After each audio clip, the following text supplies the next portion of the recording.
আজব ছেলে নামে একটা সিনেমায় আপনি অভিনয় করেছেন, জাফর ইকবালের স্যারের একটা ছোট গল্প থেকে। অনেক ভালো অনুভূতি ছিল, কারণ সেখানে আমার কো-আর্টিস্ট ছিলেন তৌকির ভাইয়া, তারপর ছিলেন সাজু খাদেম। আমি জানি না ভাইয়া মাইন্ড করবে কিনা। ক্যারেক্টারটাই এমন ছিল যে তার ওয়াইফ একটু মানে লম্বা থাকবে, আমি যখন দাঁড়াতাম তুমি একটু ইয়ে করে দাঁড়াও।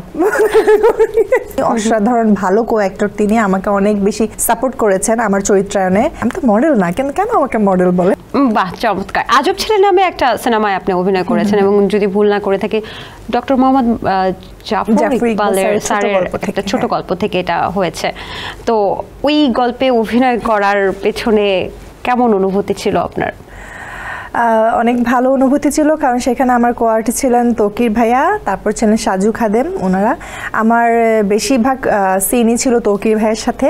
তো হাইটের কথাটা যেহেতু আসলো এই কারণেই জিজ্ঞেস করা। আমি জানি না ভাইয়া মাইন্ড করবে কিনা।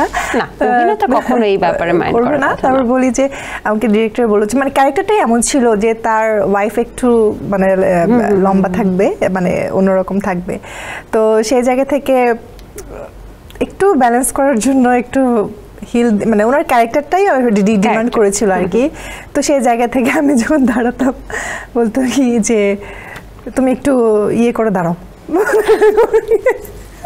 কি পরে মানে নিচু হয়ে দাঁড়াও, মানে যখন ক্লোজ বা মিট ক্লোজ নিত তখন আর কি। বাট এমনিতে কোনো প্রবলেম হয়নি। অসাধারণ ভালো কো অ্যাক্টর তিনি, আমাকে অনেক বেশি সাপোর্ট করেছেন আমার চরিত্রায়নে। এই তো খুব ভালো সাড়া পেয়েছিলাম সবার কাছ থেকেই। আচ্ছা, এখন আমার যে কানে গুঞ্জন আসছে যে আপনি সামনে সিনেমায় আরো সিনেমা আসতে যাচ্ছে, এই গুঞ্জনের রিপ্লাই কি দিবেন আপনি? আসলেই দিয়ে দিব। এরকম লুকায় রাখেন কেন আপনি? নজরে বিশ্বাস করেন না? নজর আসলে আমার কাছে মনে হয় কি, ধরো কাজ ছাড়া আমি আর কি বলবো বলো? কাজ, আমি যেহেতু শিল্পী, কাজ দিয়ে তো আমি আসবো, তাই না? এখন ঢাকঢোল পেটানোর তো কিছু নাই। যখন একটা ভালো কাজ আসবে এমনিতেই সবাই দেখবে, বলে না যে চাঁদ উঠলে সবাই দেখবে, এরকম আর কি। আচ্ছা, আমরা তো জানি যে আপনার দুটো সিনেমা ইতিমধ্যে আপনি কাজ করে শেষ করেছেন এবং সামনে আসতে যাচ্ছে, সেগুলোর কি নাম জানতে পারি বা সেটা সম্পর্কে কিছু জানতে পারি কিনা? ওই যে বললাম চাঁদ উঠলে সবাই দেখবে। বলতে চাচ্ছে না এখন পর্যন্ত, কারণ উনি ক্যারেক্টারটাই হচ্ছে ইন্ট্রোভার্ট, কাজের মাধ্যমে মানুষের কাছে পরিচিত হতে চান। যাই হোক, তবে আসতে তো যাচ্ছে সামনে কিছু, তাই না? অবশ্যই, নিশ্চয়ই ভালো কিছু আসবে আশা করি। এখন তো জানতে ইচ্ছে করছে যে আপনি কি নজরে বিশ্বাস করেন? নজর, ওই যে বলে না, নজর না লাগে যেন চাঁদেরও গায়ে। আচ্ছা আচ্ছা, তো সেখানে আমি কি? Good, very good.